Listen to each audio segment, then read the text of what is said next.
Good evening, everybody, and welcome to another episode of the Alex and Mo podcast. We took a short break, but we're back, rested, I believe. And tonight we have the pleasure of having Dr. David Friedberg with us. He's a very busy guy. If you guys know him and you've taken the MPT Final Frontier, you know that they're busy doing prep classes for PTAs and PT. Now, a few weeks back, I made a comment that when I interview marathon runners who are clinicians, they tend to really produce well. They're very diligent, uh, very timely with their documentation, and very structured. And Dr. Nicholas Stout made the comment that wrestlers are the same way. And it made a lot of sense because most of the clinicians that I know who are wrestlers, yourself, David, Nick, Rich, and some others, have the same characteristics. So tell us about your journey in becoming a physical therapist. All right. So definitely I agree with that aspect as well. I think that once you've wrestled, it definitely builds a different character. Wrestling, it just holds you different. Once you've wrestled, you can go through anything and it's different. So with me, something that I learned throughout wrestling was that I learned how to lose. I learned how to win, learned how to be a teammate, learned how to be a captain. I wrestled through middle school, high school, and then in college, I wrestled at the University of New York at Oneonta. So SUNY Oneonta, I wrestled for them. After that, I did not try out Olympics because I'm not that good compared to anybody else that is going to be going out there. But I definitely had my fun, and I definitely learned my lessons on the mat. And I feel like without those lessons on the mat, I would 100% not be where I am now. Talking to you, working with the patients, working with my friends and my family, I has molded me. Same thing with working with the Final Frontier. It's with my teammates over there. So yeah, it's been a part of my journey with wrestling with this. So you mentioned you learned on the mat how to be a teammate. Tell me about that, because at first glance, obviously wrestling, that's a one-on-one a sport, right? How does being a teammate tie into that? And then what about that were you able to kind of pull to apply to professionally, whether it's dealing with a patient or dealing with clients, to help somebody get ready for the test? Yeah, so with wrestling, you're totally correct. It is that one-on-one aspect when you're out there on that mat. When you're on that mat in that circle, it's one-on-one. It is go time. But at the end of the day, too, you have dual meets where whatever outcome your match is going to impact that team score. And based on how you perform out there, let's say you get a pinfall or you get a technical fall, you're going to get more points for your team as opposed to if you just beat them by the points by the point system, instead of a technical or a major. But it really adds up to that the team aspect. So then when you go out there, you know what you have to do. If your team is down in the 10 points, you know that sometimes you go into a position, you have to get that pinfall. If you don't get that pinfall, your team can lose by even 2 points or even 1 point. And that's the same thing with the tournament mode, where in a tournament, yeah, it's individualized, just like other sports where you work through your own individual bracket. But at the end of the day, you have team standings where all of the points add up. And that's where that team aspect comes involved. And you have to cheer each other on because it's important. You want to win that score for that tournament. The way that it relates to me with my patients and also in the clinic as a team aspect with that, you start to learn how to work together, how to be able to feed off of each other. If somebody needs something, you know that you need to step it up and you have to send it to them. And you get to really get a vibe of it a lot easier. And you know how to slow it down when you have to slow it down. Good deal. So, Yeah. how did you get into physical therapy, though? Yeah. So physical therapy, I had no clue what I wanted to do when I grew up at all. I thought I was going to be in the WWE as a professional wrestler, maybe, that I was going to be something crazy. I was going to do lucha libre or something, but then I had to be also realistic. That wasn't going to be too realistic. Well, let's live in fantasy land for a little bit. What would be your wrestling name? Oh, all right. So my wrestling name, I would have to go with probably.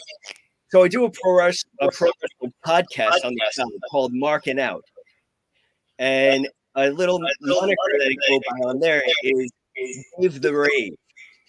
So I would have to go by Dave the Rave because there's so much that you can rhyme with that, and that's exactly why I went with it. So I would go Dave the Rave, and no, I have never went to a rave before. I would probably fall asleep a quarter through any rave. So I would go with Dave the Rave. Yeah, so that's fantasy.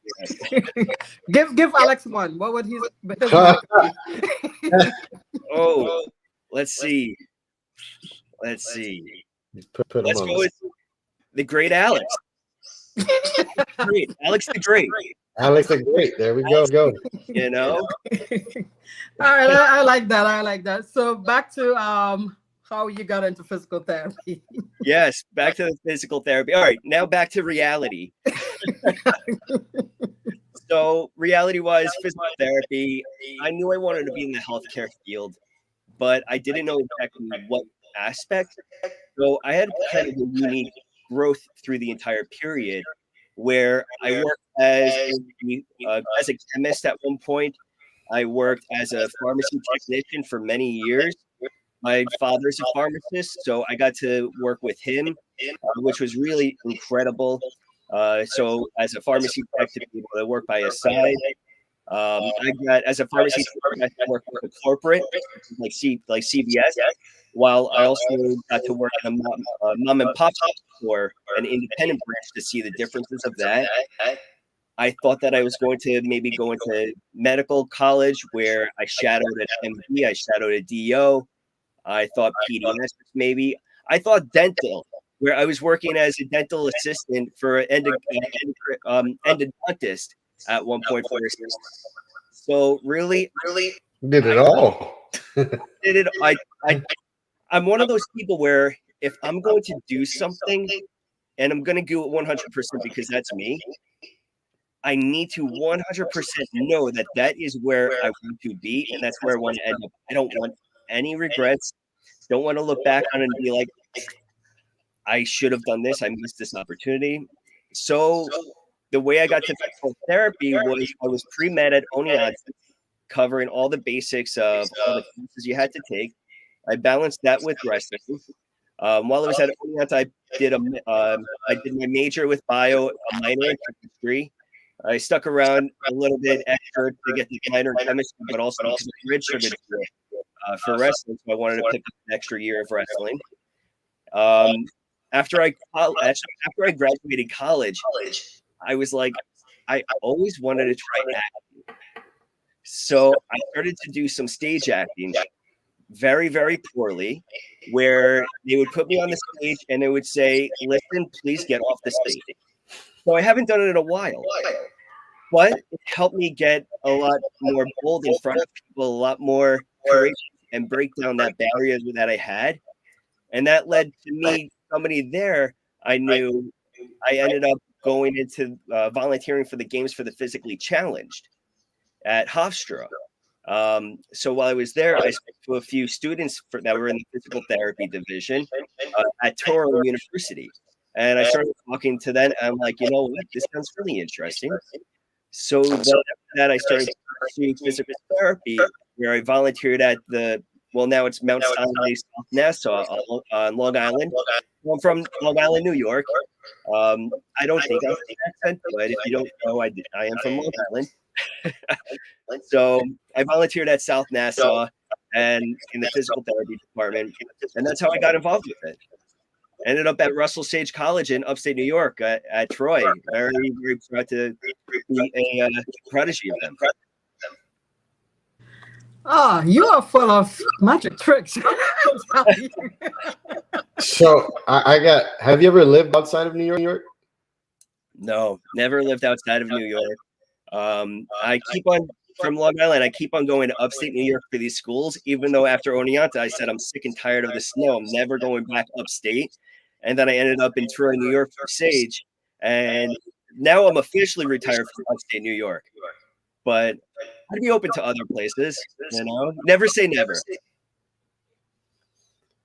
I see. So how was PT school for you? PT school was an incredible experience. Of course, I'm not a great test taker.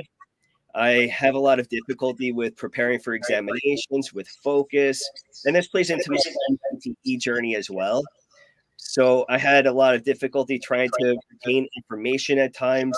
So I really had to be married to the library. I was really in the library day in and day out. It was difficult at times, but the faculty members stood by my side. They helped work with me. I had to go to their office hours, so I utilized their office hours. I got to know the faculty. I would even some of their faculty members I would meet even at 6 a.m. at Brugger's in Troy, New York. I would meet with them at 6 a.m. just to speak out biomechanics over some coffee to help me with understanding the knowledge a little bit better. But the entire time, I am very grateful for it because it made me even stronger. So what tips would you share to someone who believes that they're a poor test taker or is anxious for an upcoming preparation for the MPT? Based on your experiences, what tips would you share with them?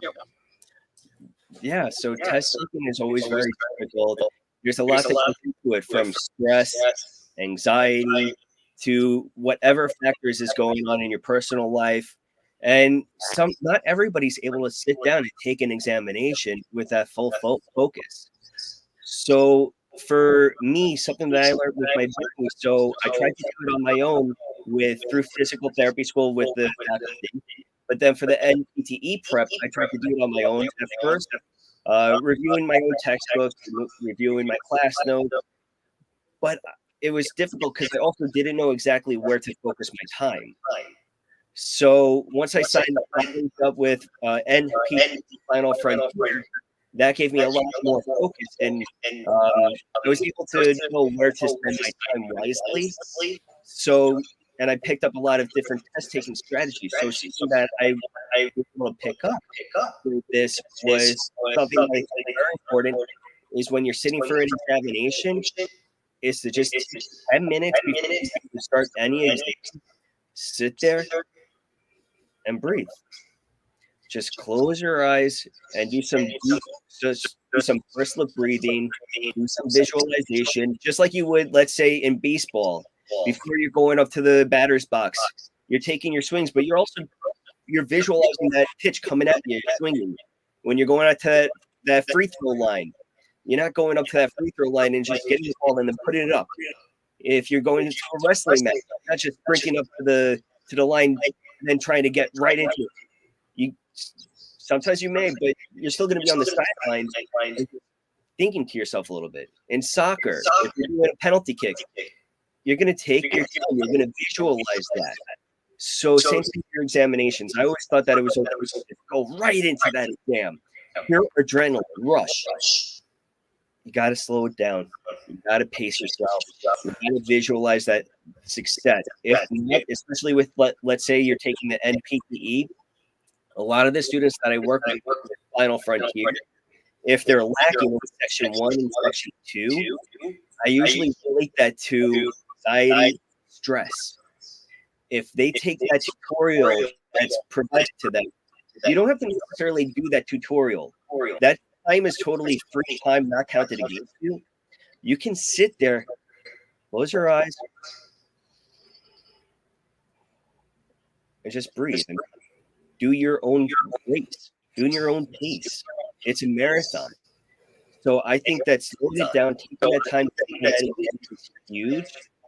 I think something else that's going to be very beneficial for takers taking practice exams. So I think with taking practice exams, it's just I visualize taking practice exams. When you're doing a sport, let's say basketball, you're not just taking your basketball once and going directly into a basketball game, shooting it, and expecting to shoot like Kobe Bryant. You're going to practice. You're going to take your time. You're going to get your ball. You're going to support, and you're going to shoot it over and over again. Let's say you start making your shots. You're not going to make one shot or two shots and then stop and say, I'm done. You're going to stay on that basketball court and keep on shooting rhythm. You're going to see what's works for you. You're going to train yourself. And then you're also going to so the way that I really start to view this is that opponent that you have in basketball is a different question that you can face on this examination. It could even be viewed as each exam being a different opponent as well. Every opponent's going to be different. Every exam is going to be different. Every question is going to be different. But something that is common is that you need to practice. You need to do it over and over again. So for me, I ended up taking over 5 this exam just to get into to find the rhythm. And after I found the rhythm, I even retook some of my practice exams because it took me a few attempts to get through this battle. And I am so proud to do that as well. So I think that's very important to practice there. I think that's a great thing with test taking. And even with Final Frontier, that's why we provide PT students with up to 3 4-day practice exams and have a practice exam for PTA students as well. Because you always need those practices. The FSP, you gotta get out and practice.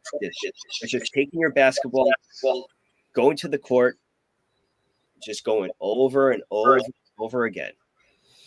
Now, David, what happens if you're practicing and the ball ain't going in?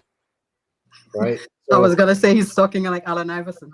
So it's funny because like personal experience, and it's been 20 years, 14 years now, roughly, since I took MPTE. It's crazy that it has been that long because it just doesn't feel that long. But you know, when I was studying for the exam, it was literally, you know, I took the approach of this is my job, right? Like I'm going to get a real job soon, but for now, this is my job. So I'd wake up, you know, same routine, have my coffee, whatever the case, and basically from 8 to 5, I just studied.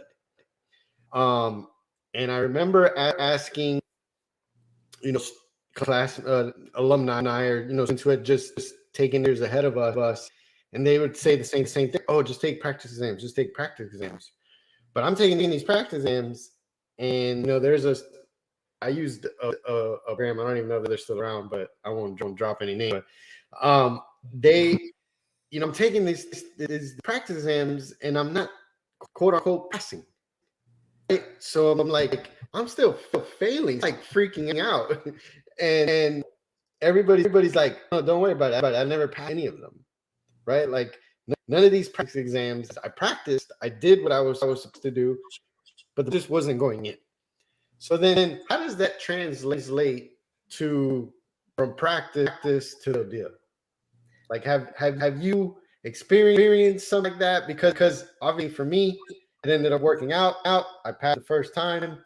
And life has been good since. But there's a real thing out there where people are practicing, they're putting in the work, and then there's a disconnect somewhere from what they practice to when it's time to play the game. Yeah, no, that's very common with how you mentioned that you experienced it. I know I experienced it too. I struggled to pass even one practice exam. I don't even know if I passed one practice exam, especially not on the first take. It's difficult. The way that I say, especially with students now, you have to be like Steph Curry. When he gets that basketball, he puts it up, right? 3-point line, puts it up. He turns around. He's not even looking at his shot. He knows that his shot is going in. Is it always going in? No. Sometimes it hits the backboard, it hits the rim and comes back out. It's not always, but you have to have that mentality that your shot, you got to trust it. It's going in. You're sinking it. So sometimes if you're putting up the shot and you're visually seeing on the exam reports that it's not going in, then you have to review why it's not going in. So why is the shot not going in?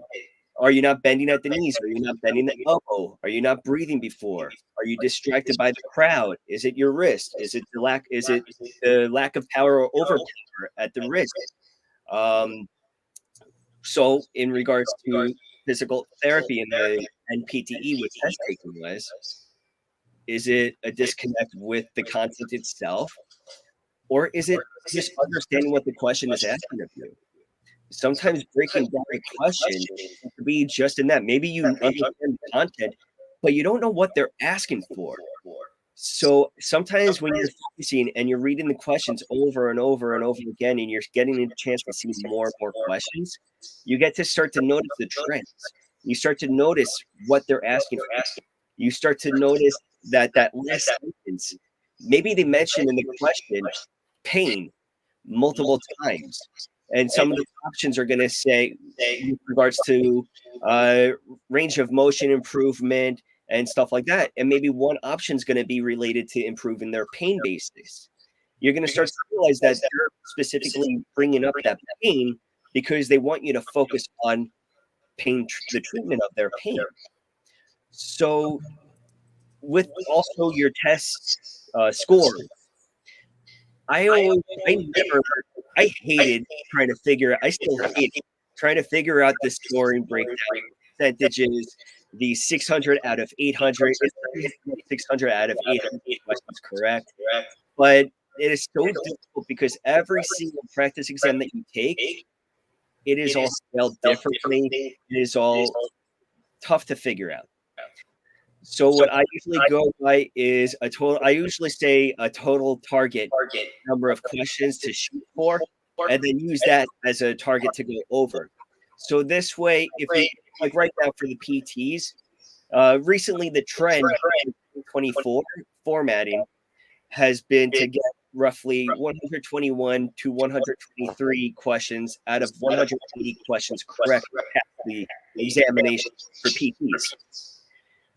This is also including 45 pre-test questions that they dropped. They used to drop 50 questions. Now they drop 45 questions.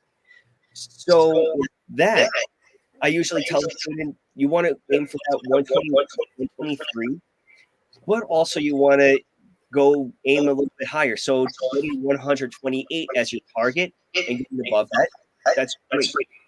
So I prefer to go that method instead of a specific percentage. But I think repetition is really helpful, especially when you need help. If your shots aren't going in, be okay to ask for help. Know that there are people such as Final Frontier back there that are there to do this. I know that there's a lot of people that feel that they have to do it alone. And sometimes emotionally, they may feel that they're alone. They're in the library 8 o'clock to 5 o'clock. It's like Alex, how you mentioned you treated it as if it was your job.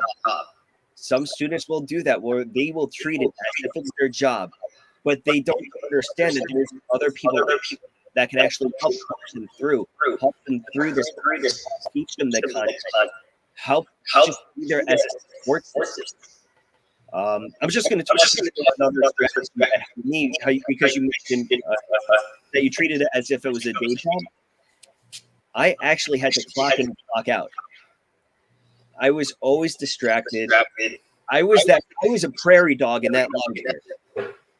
I would be doing my studying, and if anybody walked into the library, I'd be like a meerkat. That's what it is. I'd be like a meerkat, I think, where I would just pop my head, look around, and see that whoever's around me, and then I'd get back into my books. But I'm so distracted at that point.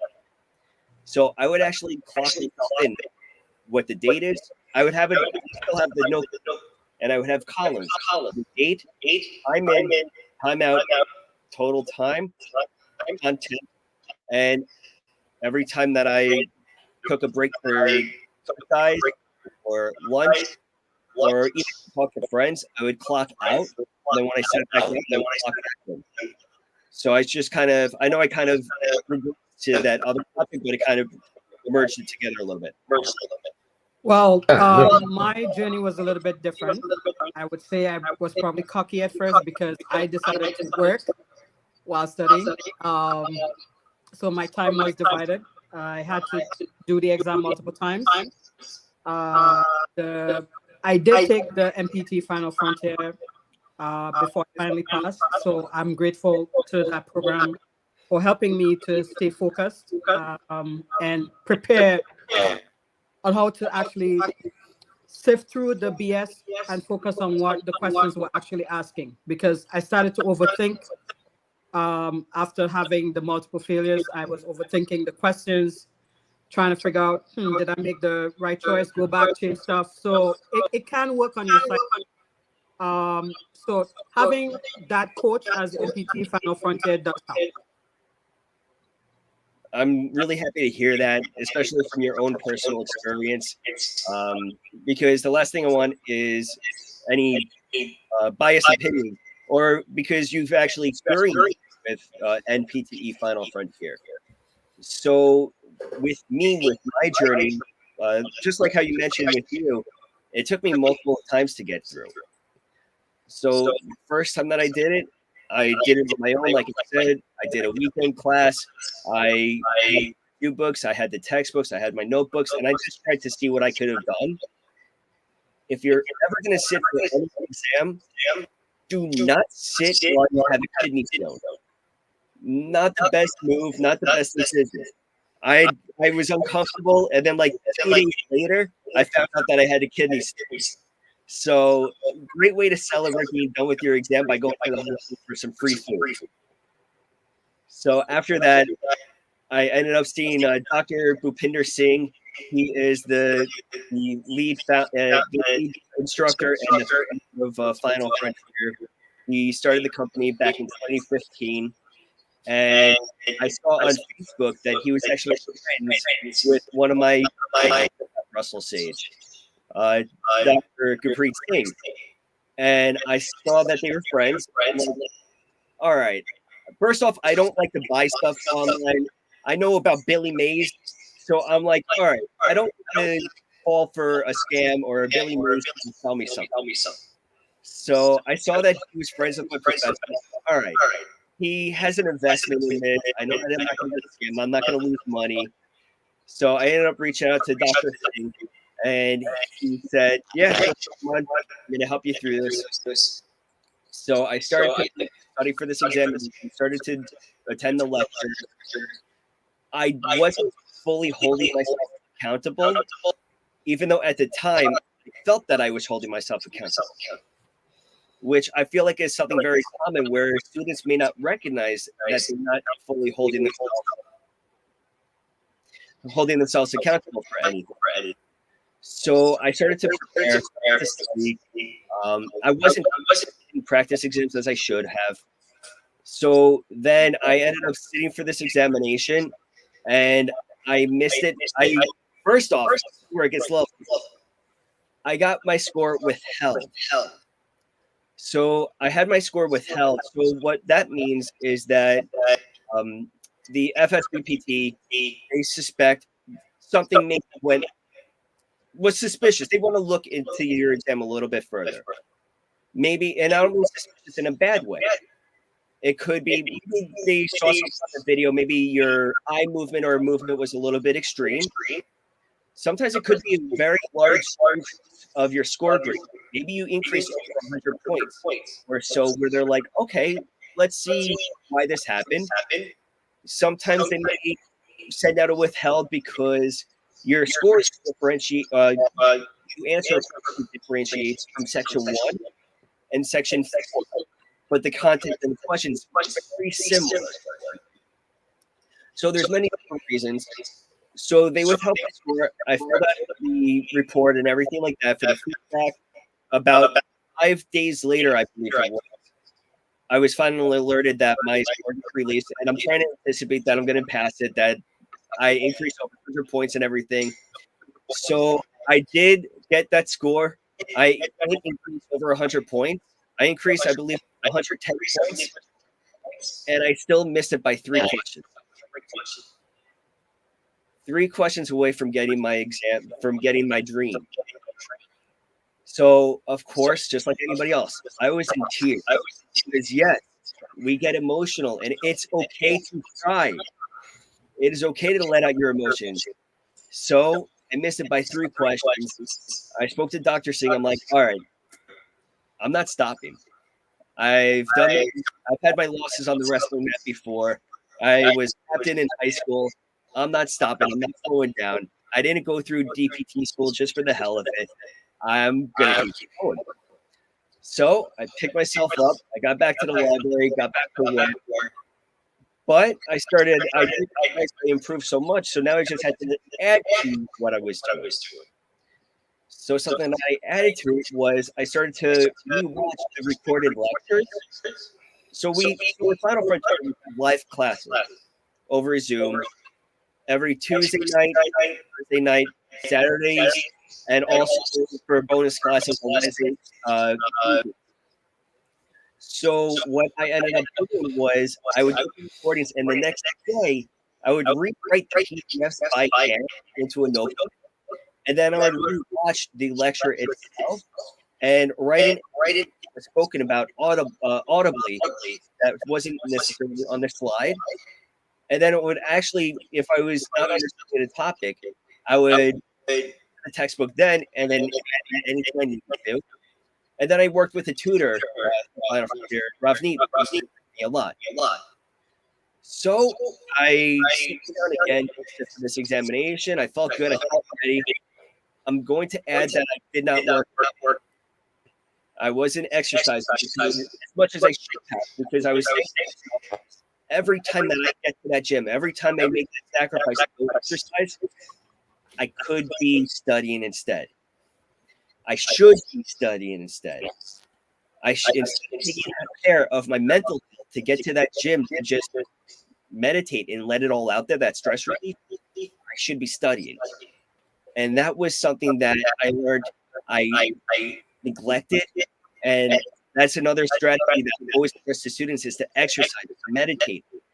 So I sat again. I'm going to come back to that. So I sat again in January now, and I felt good once again. And I got my results. I got my scores. I missed it by 1 question. 1 question away.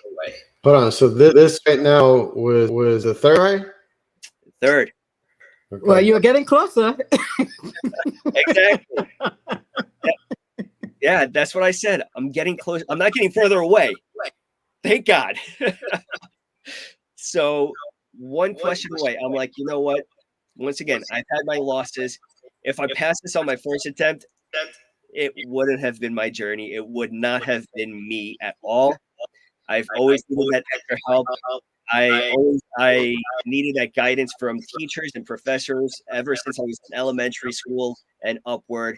So it would totally be not me. So I missed it by 1 question, and I'm like, all right, at least I know I'm closer. Now I got to just keep on adding to it. So I had to sit out the next exam because you can't sit 4 in a row.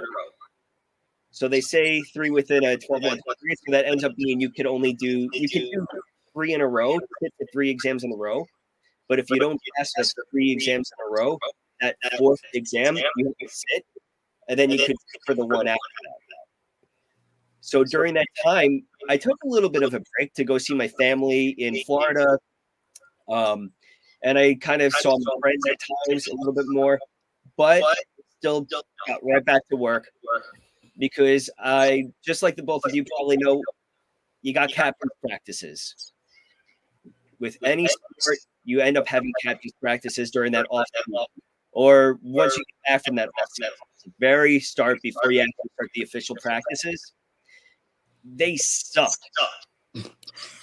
because usually during that off season, you're playing video games. You're not working out as much as you should. You're really lax. You're not at that same level. And I'm like, I recognize that. And I was just like, I can't take that off time because I'm going to be going into that off phase. I need to keep on doing that repetition. I cannot lose that. I cannot allow myself to lose that. So I kept on attending every single class with Final Frontier. I found out I started to study with a group now. So I met two students in the class that I had no clue who they were.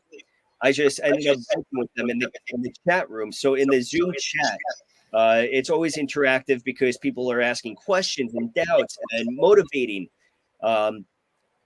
each other. If somebody's like, "Hey, I'm feeling down," so I started to utilize that a lot. So what I ended up doing was I started to change. I was changing my answers, and excuse me. So I started changing my answers. And I needed to build up that trust with me. I needed to be more like Steph Curry, put up my shot, and know that it was going in instead of doubting myself and questioning myself. So I started to respond to students in that chat room a lot. And sometimes I was incorrect because I was a student too. But I would end up finding out the correct answer and I would correct it, or somebody else would correct it for me and say, "Hey, this is wrong," because I'm just a student trying to learn as well and trying to just myself get that information out there. And so what I would do is try to get myself more involved with that. I found those two students that I started to work with because previously I was trying to study on my own, and I didn't work well in large groups. I prefer smaller groups. If I'm studying before and that fifth person comes up, I'm leaving that student. I have no problem walking and leaving out there. I just will not focus. So I worked with two other people from that class to study with. I started to grind it out, retaking every exam. I took one practice exam every single week. But two big game changers for me. One was exercise. I finally got my butt to the gym, held myself accountable for having a regimen, for getting that exercise in there, because that was my stress relief. For me, my wrestling was that stress relief. That was my outlet. When I got onto that, I was able to let every emotion that I was going through out there on that mat. I needed the gym. So I started to exercise, and the way that I became okay with that is I would tell myself that this exercising is a part of my study, not opposing to it. Because when I get to the gym and exercise, it's giving me more energy to study. If I'm having trouble focusing, if I want to study a little bit more extra hours, it's giving me that eligibility to do so. So I started to do that. The second thing that I ended up doing was I started to do something that Dr. suggested to me was active learning. So with active learning, he had me make a weakness list, 5 to 10 topics. Excuse me. 5 to 10 topics. And what I would do is that I would create a PowerPoint presentation on each of those topics, all those weaknesses. For example, I would create a PowerPoint presentation on full drainage. I would use the class notes and textbooks just to put it together. It could be 5 slides, 10 slides, 2 slides. It didn't matter. It was mine. And active learning helped me so much. Just like when you would present at a college, or when you were students, or with your own faculty members and coworkers and colleagues, you know what is on that presentation behind you. You know what image you have. You know what. If you have Hawkins Kennedy test behind you, you remember what Hawkins Kennedy test says because you selected it. You chose that. So I think that having that is really beneficial, and that active learning helped me out a ton. So that is the connection with the exercise. So now I sat for my fourth attempt. I went in there with confidence, with pride. Previously, I'm like, do I tell my family and my friends that he didn't make it yet? And I said, you know what? Forget this. I'm telling everybody. I have no reason to be shamed over this. Feel upset? Yeah, but I shouldn't feel shame. This is my journey, and I have every reason to be proud of it because of who I am and got me to where I'm at. So I sat for the fourth attempt, and I ended up passing it on my fourth attempt. And what ended up happening was the day that the scores got released. Sorry, I'm getting a little bit dry. Hold on, taking a time out. I talk a lot. We do too. All right. Time in. So I feel like I just pulled this Zach Morris for anybody that gets the Dave. Noted. There you go. So now the fourth attempt, when they released the scores, before I even found out I passed, I was so sick and tired of opening up that computer screen and seeing that I didn't pass. I was just like, I said, screw this. I'm not doing this again. I'm not going to have power over my emotions, my feelings, my mind. I know that if I do not make it through, I'm going to get back on my feet. I'm going to work hard with Final Frontier. I'm going to take it a fifth time. If it didn't work, I'll do 6th, 7th, 8th, whatever it is, I am not going to stop. I am going to keep on coming at it. This exam will not stop me. It doesn't determine who I am, where I'm going to be, how I'm going to be, how I will be with the patients, how I will be with colleagues, how far I will get with the PTA or any organization. It has no determination on who I am. So instead of checking my score when the results got out, I went to the movies. I went to the movies to go see Mission Impossible with my dad. I'm sitting there with a big popcorn and a fountain drink that was way overpriced. And I'm sitting there, my phone is getting blown up. Did you pass? How did you do? Are you okay? Even Dr. Singh's like, how are you doing? And everybody's like, what's your pass number? And I'm like, sorry, can't talk in the movies. We'll TTYL. See you later. And I just sat there and I enjoyed the movie. And I said, I'm done with this. I'm not going to let them control my mind. So I checked after I got out of that movie on my terms. Not when I found out the exam scores were released on their terms. I did it on my terms. And ever since then, before then,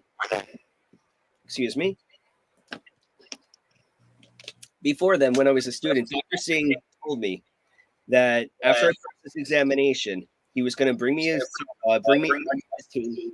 We were going to work across the globe, and we were going to make a difference in this profession. And I told him at the time, this was when I first signed up, I said, calm down. I got to pass this exam first.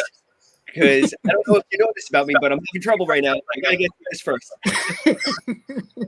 So after I ended up, he held up his end of the bargain. He brought me right onto the team, and he took me to my first CSM, which was the APTA CSM in Washington, D.C. And ever since then, I've been a part of Final Frontier and helping the students, helping Final Frontier. It has all been, and the profession and the patients, it has all been a passion, especially with Final Frontier and the students. Has been a large part of mine. And now I am here as the course coordinator with NPTE Final Frontier. And I'm talking to both of you. This year, I was selected as an APTA Association Leadership Scholar member for 2024. And it made no difference about the attempts that I've taken, and it only made me stronger. So, yeah, so that's been my journey. That's wild. I mean, first of all, I hope that all of our viewers are taking this in, because you think with most things that have this much writing on the pressure that this test puts on individuals, right? You've just spent 3 years of your life, hundreds of thousands of dollars, and your ability to now make money and to return to get a return on your investment is this one. And to you for taking tests four times. Goes to Mo for having to take it multiple. For the viewers, it means nothing. You know, like you've kind of proven that to us. Mo has proven that in what she does day in and day out, and being my co-host on the podcast, right? Like nobody, when you fill out a job application, you interview, they don't care how many times you took the NPTE. They don't care. Honestly, most don't care where you went to PT school, right? They just want to know, do you have a license, right? Are you in good standing with your license? Because if you are, then we can offer you a job. If you're not, then we can't, right? So first of all, again, it goes to you guys, but very important to our viewers, especially our students. It doesn't define you. Like you said, it's not who you are, doesn't who you're going to be, what you're going to be able to do in this profession. But it's easy, right? And we're not just going to kind of discount. And because you hear of people that pass it on the first try, like myself and many others, and have these people who have their struggles with it, right? So we need to support them, let them know that you can reach out, like you said. There's people there to help you, like yourself at your company that want to help you. So be open to them so that you can get that final phase of your journey, right? Because most people, once you get past this part of the journey, that's when the fun starts, right? Like that's when you can start to really make an impact for your family, for your community, for your employer, or for yourself. You decide to work for yourself. You know, that's when the fun starts. But with all that said, right, like in your situation, you took it 4 times. We know money makes the world go round. There is a financial component that goes with taking this test every single time.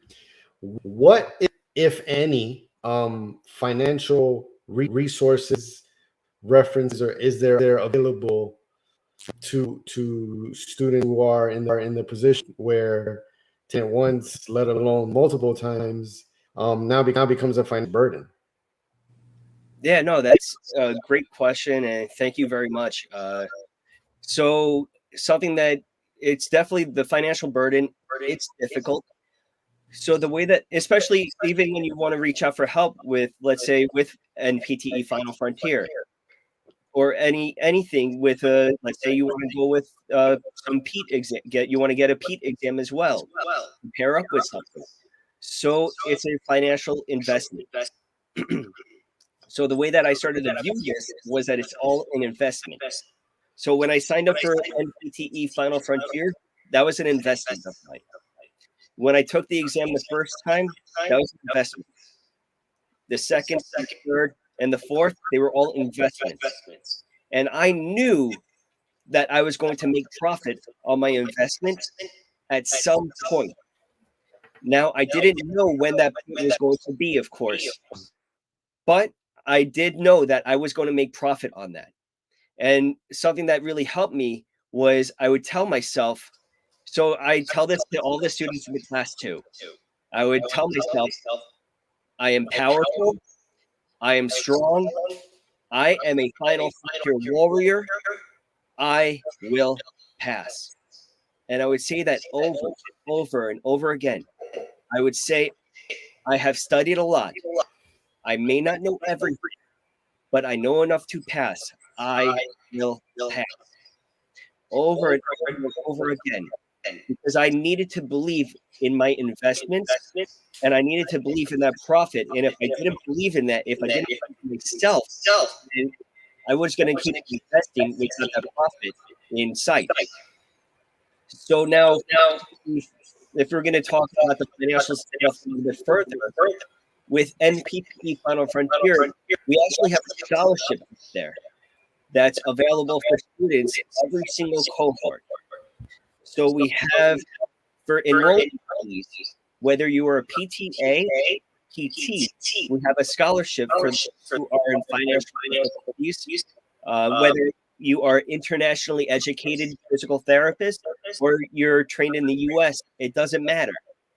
You can apply for the scholarships for enrollment fees for the prep course, or you could, which is the core aspect, or we also have a scholarship available for the FFDP registration fees for the exam in itself. So we have had students who have had to sit the exam for 10 times. We've even had students who've had to sit, who came to us on, they've already sat for multiple times, and then they came to us later on where we helped them pass on their 17th attempt. So some students may be going through so many resources without knowing that there's scholarships out there. So something that we do offer is that we'll pay for their registration fees, and we provide that for 4 scholarships for every cohort. So that would be every time that the exam is given, those are 4 scholarships provided. And I'll tell you right now, I am not allowed to be on that committee because I am a blue. If anybody knows what that means on the color chart, I am way too emotional, and I will be way too emotionally invested. And anything that I read, the scholarship. Yeah, you get a scholarship. You get a scholarship. You get a scholarship. Everybody get a scholarship. I am totally going to go Oprah on them. I'm going to give scholarships to everybody. So, but yeah, there are scholarships out there that are available to help them out. And I think that's very important to know for sure. Just like how we're talking about how it's important to reach out for help and important to know that there's help out there. Know that there are scholarships available out there for registration fees, even for prep help. For anything that you need, look up your scholarships and take advantage of them. You definitely were meant to do this. So there's a saying that the toughest battles are usually given to people who are going to be purposeful. So this was definitely part of your journey. So you said that the PTAs just took their exam, and there's a PT cohort now getting ready to take the exam. I know it has changed since Alex and I took it, that they only offer a certain amount of testing per year. How many per year? Yeah, so they changed the format for 2024, but for test taking, for the test itself, you have the January, you have April, you have July, which most of your recent graduates are going to be taking, and then you have the October. So you have the 4 times a year. So right now, as you mentioned, the PTs are within the frontier class preparing for their PT exam upcoming later on this month, while the PTAs sat earlier this month, and this week they're actually going to find out their results. So they have it staggered where the PTs and the PTAs both have 2 days in the select month of the exam. So it's not like you have a week span that you could choose to sit for your examination. They're going to have 2 days that they could select from, and that timing could be from 8 a.m. all the way to 1 p.m. or 3 p.m. I've seen. So it really does vary with that. And something that's so the format has updated as well and changed. So it's a 5-hour exam for the PTs, 4-hour exam for the PTs, but you still have a same amount of sections. The questions, they ended up reducing the total amount of questions and reducing the total amount of questions that you have to get in order to successfully pass. But every 4 years, they end up updating the formatting. So what they do is they'll remove some content that they feel is not valuable or you don't anymore. Such as recently they removed photophoresis. And then they'll include some topic. So like some telehealth, regenerative medication they've added. So in another 4 years, they're going to start to translate. They're going to start to do a little bit more with that. So it keeps changing for that. I definitely am glad I'm old because No more school for me. oh my goodness. How long is the each cohort for? Like how many weeks or prior Yeah. to taking the exam? So usually it's like a 3-month aspect. So for Final Frontier, the PTAs, we have the 7 weeks, 7 to 8 weeks leading up to the examination. And then for the PTs, we have the 11-week program leading right up into the examination itself. So really 3 months is good time frame to study for the examination. Most students end up taking 3 to 6 months to study. Some of them, the 3 months may not be enough, or maybe they have clinical rotations, or they have responsibilities at home, or they are working full time, or even part-time. So they may want to take that 3 extra months to prepare for the examinations. So usually 3 to 6 months students will be taking to prepare for that. That's nuts because I was just thinking like timeline as to when I took it. So I graduated in May. I took the test. I think it was like the end of June. Like I only studied for like no more than 4 to 6 weeks. And the exam, which is now listening to you, wild. The other thing too, you mentioned earlier, so they take the test and they gotta wait weeks to find out if they pass. So all right, so if one more time, can you just repeat the question? Sorry. I said you mentioned that they take the exam and then they have to wait weeks, like multiple days to find out. We found out in a couple of days, right? I found out I within a couple of days, and yeah, honestly, I think like 3 to 5 days. We found out after we took it. And I found out not through anything official from SBT, not from them. We had figured out in Florida. There was, you would go onto the licensing website for the state and just your name in, because they would generate a license if you were passed. So like my whole class was literally on the state of Florida's website trying to find our license, and we're like, oh my god, there it is. Right? But the thought of having to wait weeks is nerve-wracking. What does one do?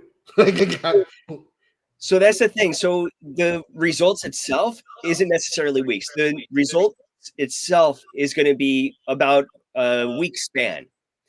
So let's say that, so the PTAs, they sat last, I believe it was Tuesday and Wednesday they sat. So that means that this week they're going to be getting their exam grades. I believe it's on Wednesday they'll be getting it. So it's about a week out that they find out that. Unlike with the specialty exams where you have to wait months. Yeah, that was cool too. But at that point, I was like, you know what? I already have my license, so this is just cream on top. Like exactly. I want this, but I'm still practicing, so I'm good. Like exactly. So thank goodness for your licensure for PT and PTA. You don't have to wait as many weeks as the OCS, let's say, but it's just 1 week that you have to wait. But for the preparation itself, like the course for PTAs is the 8 weeks, for PTs 11 weeks, and that just gives enough prep for the examination itself. So I know some would do the 4 weeks, but sometimes just to be able to structure it in every single day and know that you can cover all of the topics that you want to cover, taking the proper amount of practice exams, while also being able to structure personal time in there as well. Having those 8 to 11 weeks to prepare, it's always important. Thank goodness they do not have to wait months for that licensure.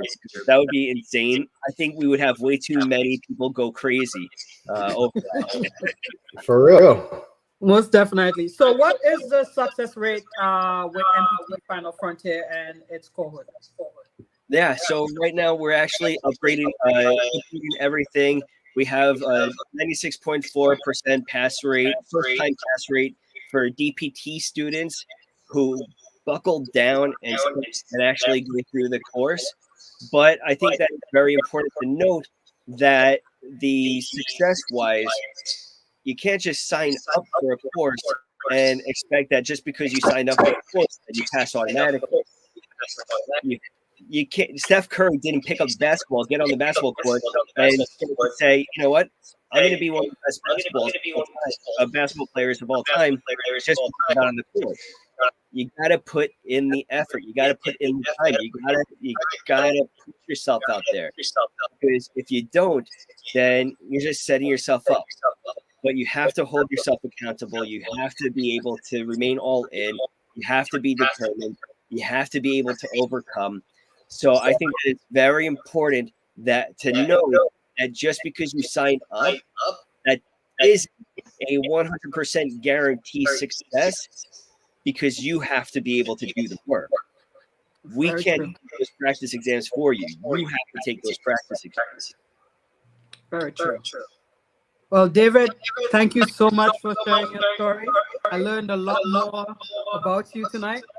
Stuff that I could actually chat with you more about. You're going to Kansas, right? Yes, I'm going to be in Kansas City, a part of the Leadership Congress. I'm also going to be at the Women's Summit, which is going to be the Women's Leadership Summit, which is going to be incredible. I believe it's the first one that they're holding. And then also I'm going to be a viewer for my first ever House of Delegates. So I'm going to have an opportunity to see all of the fun that takes place over in Kansas City. So if anybody's there, definitely stop by and say hi. And if anybody has any questions about NCAA Final Frontier, they can always find me on social media platforms at David DPT on Instagram and Twitter. On Facebook, friendly, send me a message. I'm on LinkedIn. Whether you're faculty, whether you're a student, whether you're asking questions for your spouse or your friend or whoever it may be, I am fully supportive of you, just as Dr. Singh was supportive of me, and that we are supportive of every single student within the field. So I am so grateful for you, Mo, and Alec, for allowing me the opportunity to come onto the podcast and speak to people. Thank you so much. I really do appreciate it. Thank you very much. Really appreciate you, Con. And again, our viewers, especially those PT student, one test does not define you. So just keep going at it and reach out to David, anybody for that matter, so that we can help you get over the finish line. As always, thank you, everybody. Continue to watch, follow, like, comment. We'll see you guys next. We've got another wrestler, our resident co-host, say at this Nick coming with us next week. So please be sure to watch next week, guys. As always, everybody, good night. Be safe out there. All right. Great night. Bye, guys. Tomorrow.